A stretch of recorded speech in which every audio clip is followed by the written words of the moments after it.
Perfection is not really a good starting point to find new ideas. To dare to go deliberately towards a mistake, that is quite nice. What advice do you have to become more comfortable with the idea of failing? You become too professional, which means that the street that you are on becoming much more narrow. Do you have a favourite quote? Life is too short to spend it with assholes. Amelia, why are you looking at me? I know. Welcome to the Being Human podcast with Amelia Vegting and Jez Francis. Brought to you by Just Add Water.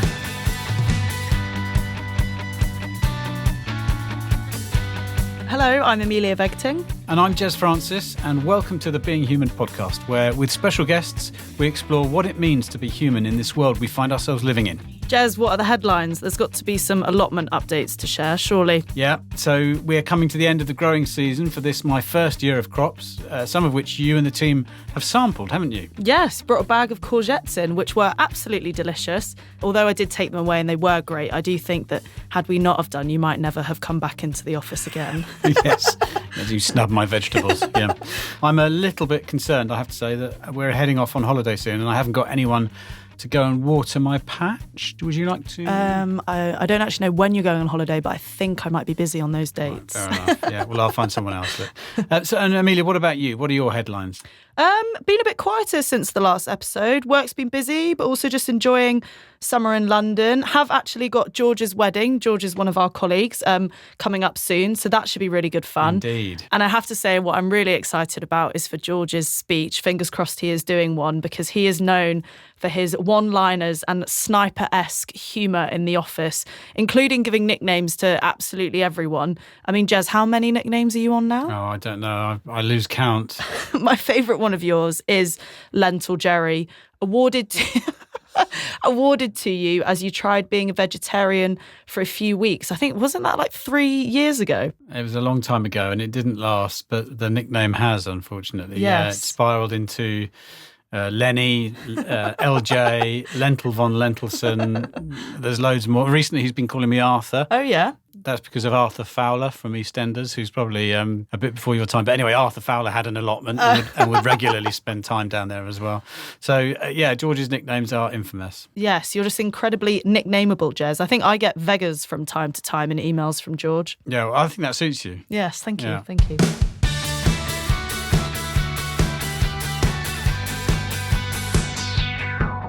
So today we're going to be discussing the universal experience of failure. And so I thought perhaps we could theme our boring things about me to be on the subject of failure. What do you think? Yeah, I think that's a great idea. We can celebrate the humdrum, boring failures of our lives. And I've actually got one that only happened the other day. I can see that you're yawning, practically snoring.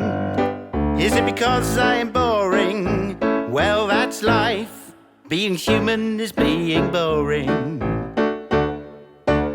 Okay, so I was trying to be super organised the other week and I did my first Tesco's online order to arrive on Sunday at 9 a.m. was my slot, ready to cook my lunches for the week, my dinners, so I could sit back, relax, really feel like I've got myself together. Woke up 8:30, waiting for my van to arrive. Eagerly, I might add. I was very excited. Phone rings, doorbell doesn't, but I don't worry about it because he might be lost trying to navigate where my flat is. And he says, "Hi, is this Amelia with a Tesco's order?" And I positively replied, going, "Yes, it is. Are you outside?" And he said, "Yes, I am outside, but I think I'm at your parents' house." Of which I could then hear my mum's laugh cracking up. As she's obviously standing next to him. And it turns out that I had sent my Tesco's order to my billing address instead of my delivery address. So that was an utter fail and perhaps serves me right for trying to be so smug and organised waiting for him to arrive. But it did all arrive by Tuesday evening. But yes, that was an utter fail for a Sunday morning. What about you, Jez? What's your failure, boring thing about me? My recent failure story, involves cars and punctures. How does that sound? Great place to start. Well, as always, it's embarrassing. My car had a flat tyre a couple of weekends ago, which wasn't ideal because I had a hectic weekend of ferrying teenagers ahead of me. But look, I know my way around a jack and, a spare tyre. I can sort this. Okay.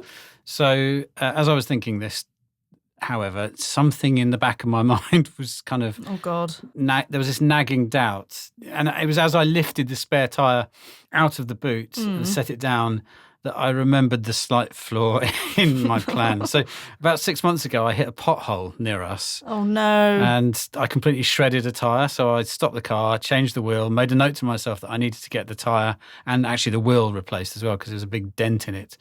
And then, of course, completely forgot to do that. So until the moment I needed a functioning spare wheel.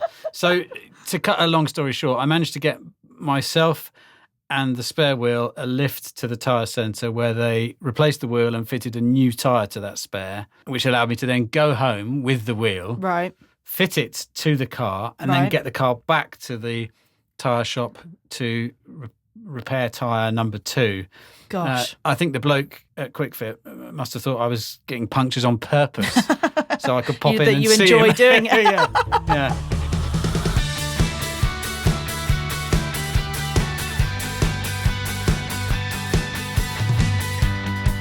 Well, look, enough about me and my car trouble. I think this is the perfect time to bring on our guest who actively seeks out failure to unleash his potential. Joining us this episode on the Being Human podcast is Erik Kessels, artist, designer, author and curator, passionate about turning the ordinary into the extraordinary. Erik has ventured into lots of different areas in his career, from co-founding a communications and marketing agency, as well as fulfilling his artistic license through his photography, installations and exhibitions. Erik's ability to find fascination and beauty in the ordinary, and importantly when things didn't go to plan, have led to publishing books including Failed It, How to Turn Mistakes into Ideas, and other advice for successfully screwing up. Erik, welcome to the Being Human podcast. Thank you. Before we dive into all things failure and mistakes, we'd like to ask you a few questions about who you are and what makes you tick. Perfect, yeah.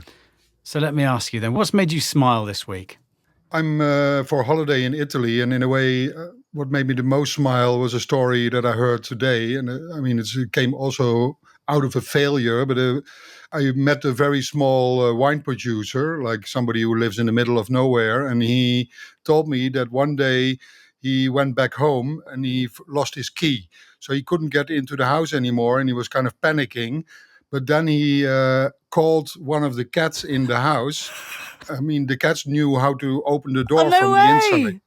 So that was really beautiful, that this vision, how a cat opened the door for him. And yeah, that made me really much smile. Yeah. That's a brilliant story. What would be your go-to karaoke song and why? I mean, there's two things in life that I really hate. It's like karaoke and reggae music. So, I mean, I really get like, I don't want to be insulting the people that love reggae, but I need to leave a restaurant or a bar when they play reggae music, because otherwise it's like other people that have an allergy. I have an allergy for...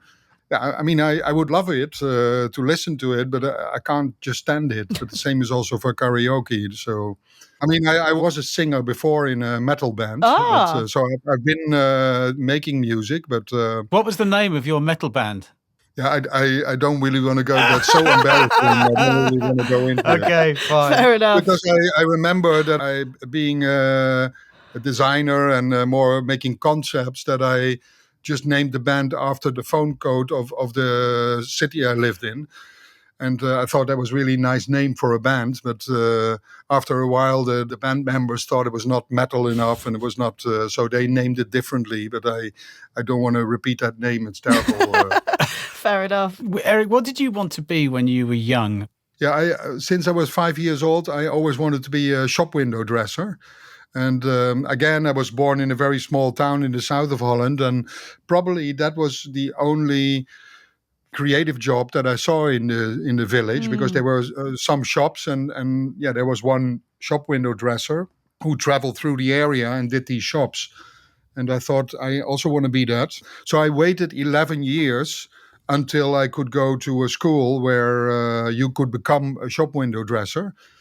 Unbelievable, but it exists. That there's a school for a shop window dresser, and went there. I was 16 when I checked into the school. Yeah, I did the first lesson, but after 1 hour, I really didn't like it. So it was really a big failure also to kind of wait 11 years and not even try it. But luckily enough, there were other things like with drawing and designing and marketing in that school. So found some new passions. yeah. Do you have a favorite quote? I think so. Yeah, that's it's life is too short to spend it with assholes. Amelia, why are you looking at me? I know. Yeah, suddenly having to rethink where I sit in the office. No, but I mean, what I mean with that, I mean, it's a quote of myself, but what I mean with that is that in working life, and when you work with people, whatever job you do, if you look back at it, the most successful work you always make with people that you really like and where you have a professional click with, and where you have respect for each other in a professional way. Yeah, some people are just assholes. It's fine, but it's good to decide not to work with them. Then they can work with other assholes, so they find it. And then, yeah. Thank you for that. I think we get a feel for who you are and what makes you tick, and certainly what's important to you.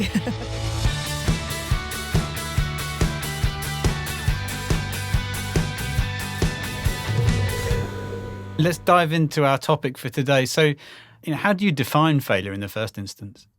Failure, of course, first of all, I think it's quite good to be clear that when I'm talking about failure, and also in the book that I made, it has mostly to do with professional failures. So, and then not even the failures that you really fuck up with something, because nowadays everything is so going towards perfection, and the computers we use, the application, the photo cameras we have, everything is there, and it has a technological top level, and it doesn't make any mistake anymore. So I think it's very important to deliberately go towards a mistake in your thinking process, in the route you dare to take in your mind. And then, because perfection is not really a good starting point to find new ideas and to find new ways of thinking and new innovations. I think the imperfections and the failures are much more interesting with that. Of course, on a personal level, everybody makes mistakes and you learn from that. And but that is a different thing. We make mistakes on a daily basis, but to dare to go deliberately towards a mistake, that is quite nice. I also really compare this often with the front yard and the backyard of your house, metaphorically, because the front yard of the house, there is, it's your shop window almost. You have everything in there. Everything is perfect. You like to show your front yard to the rest of the world, but your backyard is often like a mess, and you built a fence around it. You don't want people to look into there. But that is the place where the failures happen, where unfinished projects are, things like that. So, and then when you find something and you made your failures in the backyard, you can bring them to the front yard and show them to people. Was there something that happened earlier on in your sort of career, or something that initially sort of sparked your interest in looking at this in a different way, or purposefully looking towards failure as a creative engine? Yeah, my kind of passion for imperfection comes, maybe the most obvious one is that I have worked for many, many years in design and advertising, and there, perfection is always the goal. And especially in advertising, this is really an opportunistic industry where everything should be perfect and everything should be sunny, metaphorically, and everything.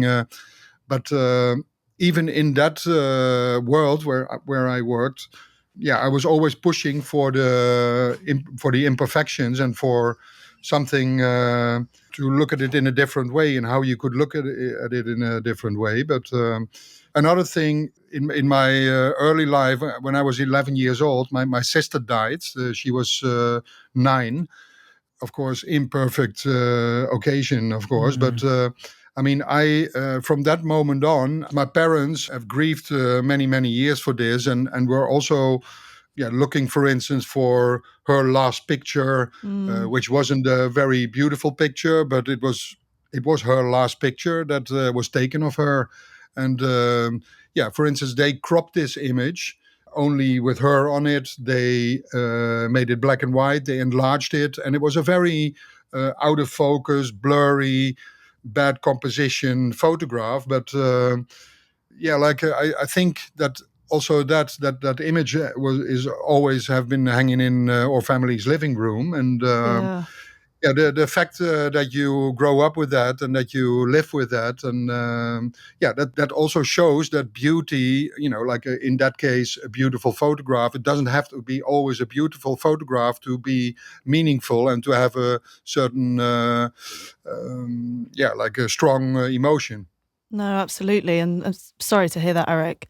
No, but it's like something that my family, I mean, that is a very good thing that in a family, like when you talk about it from an early age, it's something you can really live with, and you slowly, when you're not talking about it, it's a more complicated thing, of course.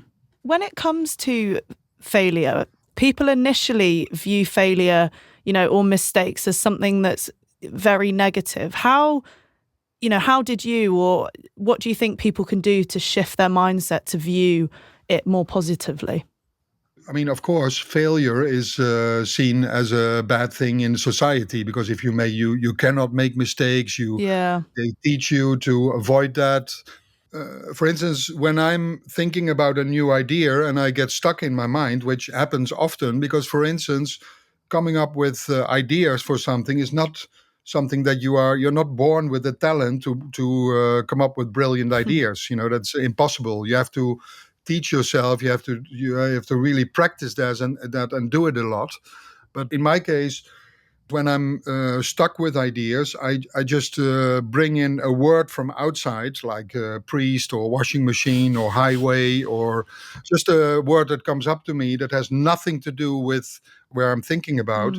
And then I try to make a combination with that word and my thought that I have. And suddenly it completely opens up, because there is a word conflicting my thought, and it has nothing to do with it. And suddenly there is a new opening. And so, either you can turn things upside down, literally, or make it larger or make it smaller.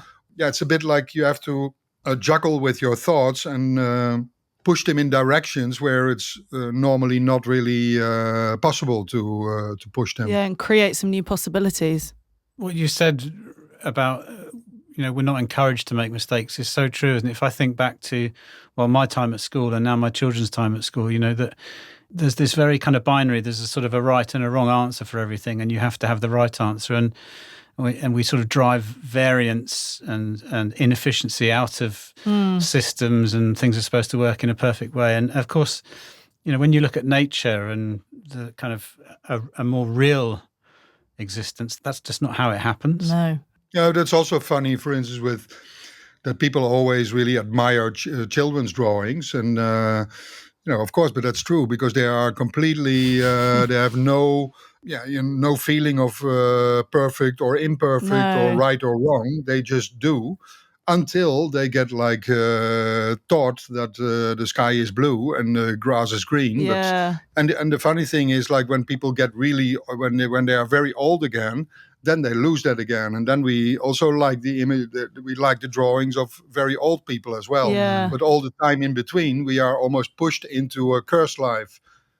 Yeah, it's so interesting. I also find other people's, and my own, but in particular, stories of failure. Yeah. Stories where things haven't initially gone to plan. Yeah, for instance, I have an example of a book I made where, I mean, that's such a beautiful failure that I found this family album of a family that is kind of fighting against one of the biggest mysteries in photography, and that's how to shoot my black dog. Oh, yes. So they had like a black dog, but they had also a Polaroid camera, which, of course, at that time, the film was not perfectly dividing and shifting certain colors. So when something was very light, it became on the film very light, and when something was very dark, it became very dark. So this family was 12 years fighting to take pictures of the dog, and it completely failed. It was a big phantom in the image. So for Looming over 12 them. years, you just see a black cutout sitting on the sofa or Yeah. in the living room, or even outdoor in the sun. But then at the end of the album, they probably found out that you can also fiddle with the camera and that you can overexpose it a little bit. So they really overexposed the images with the dog on. And then for the rest, the surrounding was completely bleached out. And that was the only time that you saw the eyes of the dog in the whole album. And that's beautiful, these kind of things, because it's also a very human failure. Yeah, I had a read of your book because those selections of photograph are in your book, Failed It. And that was one thing that when I was showing Jez, it's really stood out to me because even, seeing this effectively big, furry, black blob in the front of the photos, you saw the homeliness and the kind of love for that dog still within those photos, even though it looked like a fluffy cushion at the side. You could, you could still feel that within a photo that wasn't a perfect, dog beaming into an iPhone camera. So no, you're right. It's a really beautiful collection of photos. Erik, have any stories of other people's failure sort of inspired you and your work? I mean, I'm generally very much inspired by, because for myself, I also use a lot of found footage, a lot of amateur photographs. But yeah, amateurs are a very big inspiration for me because they almost have a narrow view in a very positive way. They are not extracted from a lot of things that are going on around them and what other people say. And they are very much daring to make mistakes. Yeah.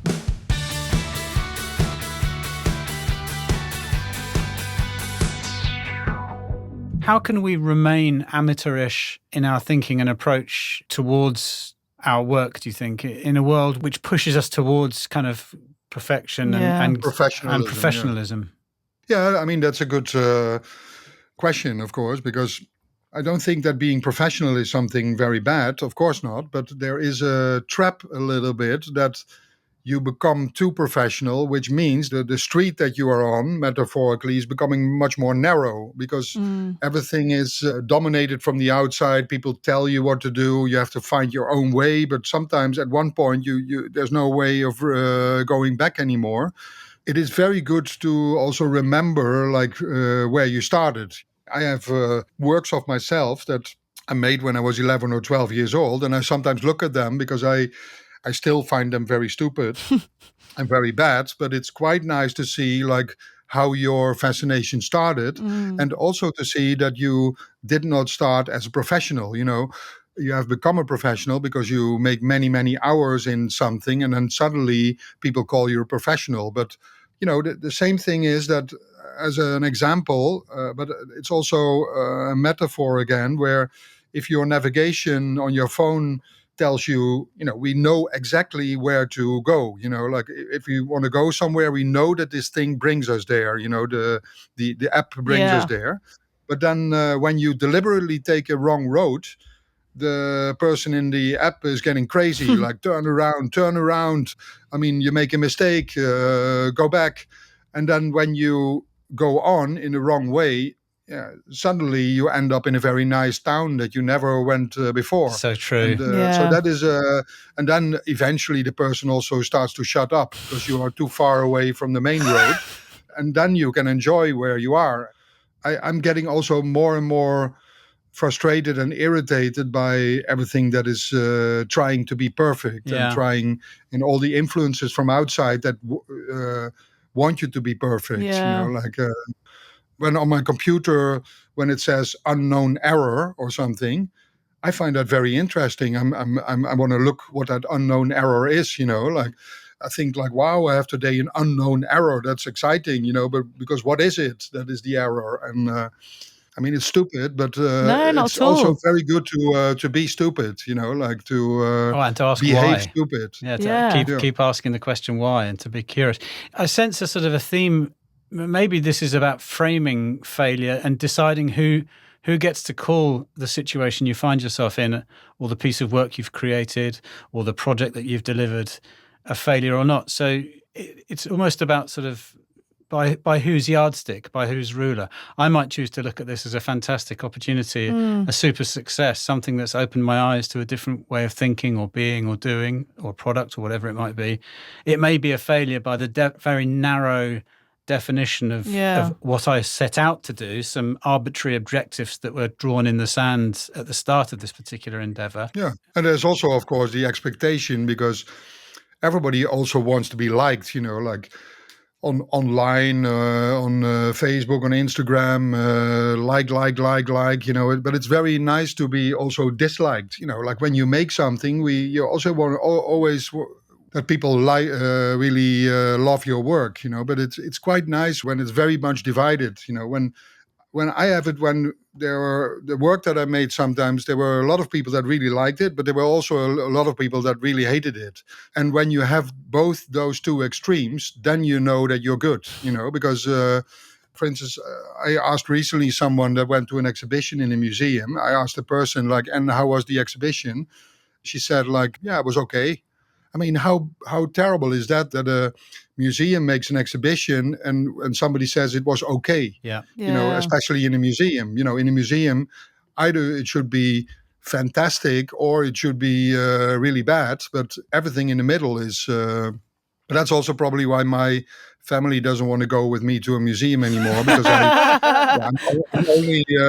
I'm only telling them oh, I hate this, I find that shit, I hate that, and then suddenly I see one thing and I'm so excited about it that I cannot sleep anymore for several days, because I find it so brilliant, and I love that. That is the purpose of a museum also, or of art. That you to create an opinion. It's really an extreme emotion that you often don't find in normal society. Yeah, definitely. Erik, let me ask you, for those individuals that haven't either mastered sort of the acceptance or understood the value of failure, or perhaps are fearful of judgment of others, what advice do you have to encourage people to become more comfortable with the idea of failing and to sort of seek out opportunities to learn in that way? Yeah, I think in general, it's also a mental thing, because you need to almost give yourself a little bit of self-therapy to let go. In my case, when I sometimes come up with ideas in my mind, they are so bad. I mean, I do it for such a long time, and I'm really embarrassed that I come up with such stereotypical ideas. But of course, I don't have to share that with everyone.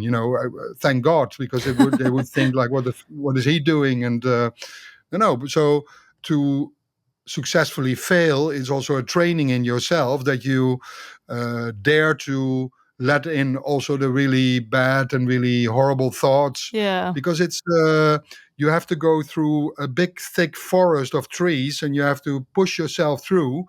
And it's very frustrating, and until you end up in a kind of an open space in the middle of the forest, maybe surrounded by all the trees, where there is some open ground, where there's still some things to discover. So, yeah, you can simply do this by just in yourself throw away a lot of the thoughts you have and park them and come up with new ones and go on until it's almost painfully and very embarrassing in yourself. Then eventually you will find a new ground, and you find an idea that you would never expect that you have that idea, that it could come out of you.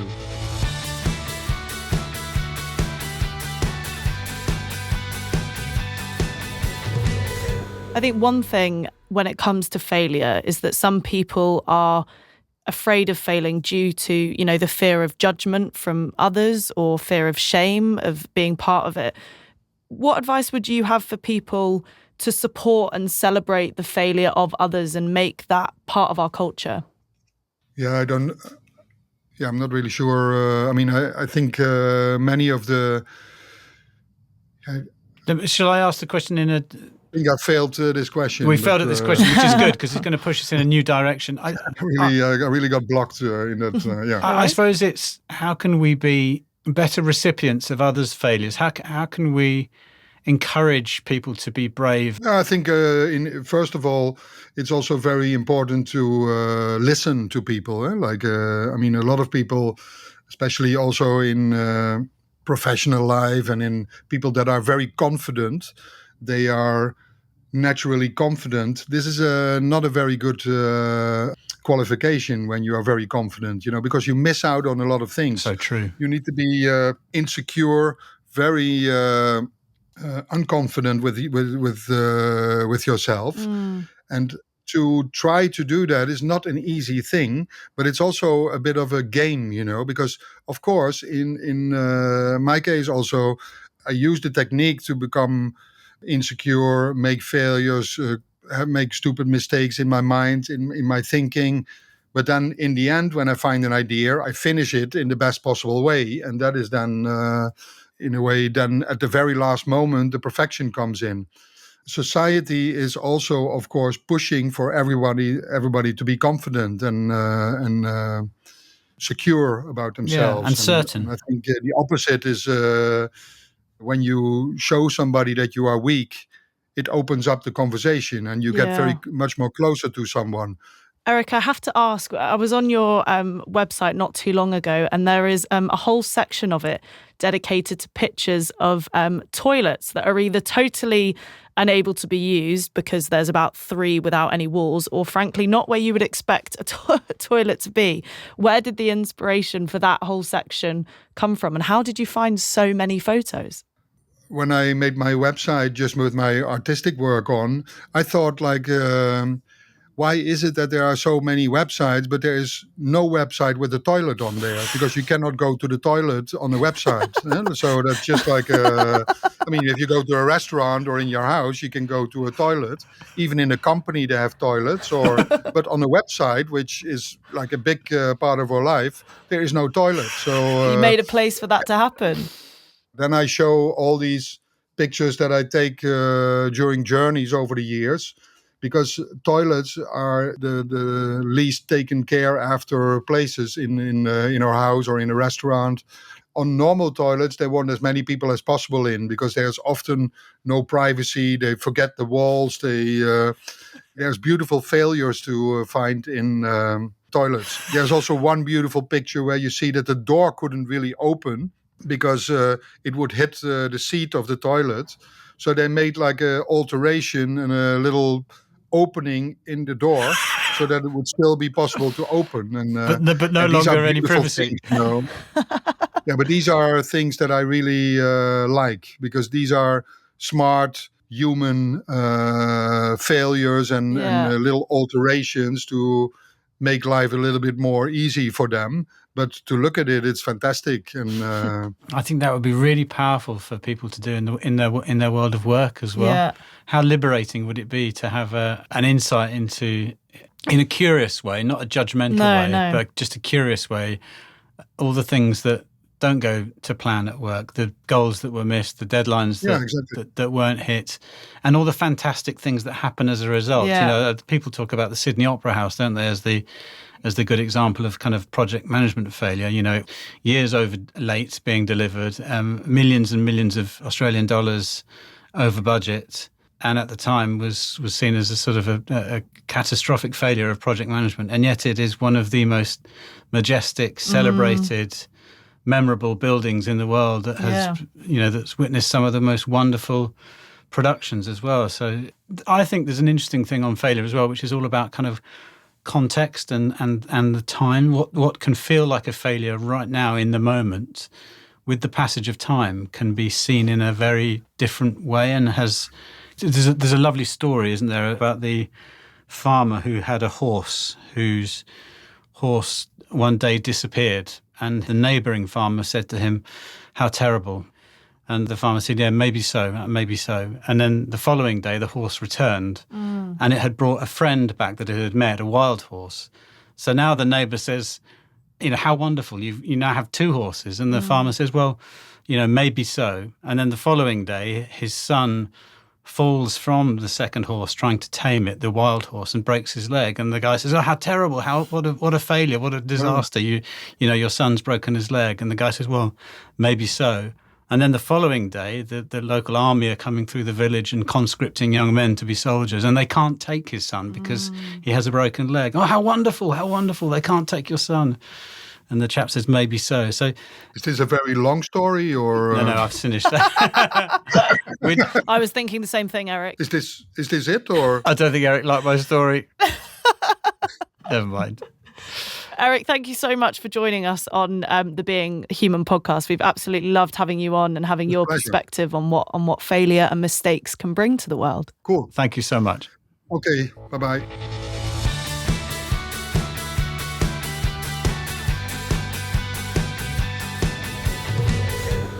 So what did you make of all of that then, Amelia? I really, really enjoyed that conversation. I thought Erik brought a really different perspective to failure, actively seeking mistakes and errors, being really intrigued when things go wrong rather than really annoyed. His example of the unknown error appearing in your computer screen. Most people would be banging their keyboards and, about to launch their computer at the side of the wall when that happens. But he views it as a positive, and that perspective and that mindset towards problems when they arise can open up a whole world of different possibilities. So I think when I'm next facing either a new problem or even, something that I've tackled before reoccurring, searching intently for mistakes is something that I'm going to try and do rather than solely focusing just on achieving that end goal. But what about you, Jez? Like you, I found that extremely thought-provoking. I think if I'm honest with myself, in some parts of my life, I'm someone who plays it safe, generally. Largely, I suspect, because I fear the judgment of others. Mm-hmm. So I'm going to try to be more open to things I do going wrong, and I'll let you know how I get on with that emotionally and what I learn as a result. The other thing I heard was how we can all help to create an environment where others are more comfortable with experimenting and inevitably things going wrong. I liked the idea of holding a position of curiosity, of being less certain or confident, I think was the word he used. And being less judgmental as well, and allowing time and space for opportunity to emerge from things not going to plan. And obviously I'm going to have to work on my horse story as well. Absolutely. So just before we go, I wanted to mention that we have a live Being Human event all about failure coming up in London on September the 13th. So if you would like to find out a bit more about what we will be doing and reserve a place, please do get in touch. You can find our contact details in the series description. Well, that's all from us today. And in the spirit of celebrating our mistakes, take a listen to the bloopers right at the end of the podcast. We definitely don't get it right first time, every time. You've been listening to the Being Human podcast. Brought to you by Just Add Water. Nurturing individual brilliance, forging collective strength.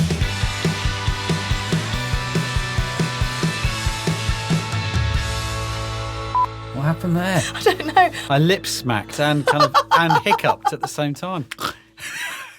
Horrendous. And now you've just added a snorting. There was this silence, painful quietness. Maybe it was intentional because you want to fail yourself and as interviewers. But Have a glass of water, please. My mouth is dry.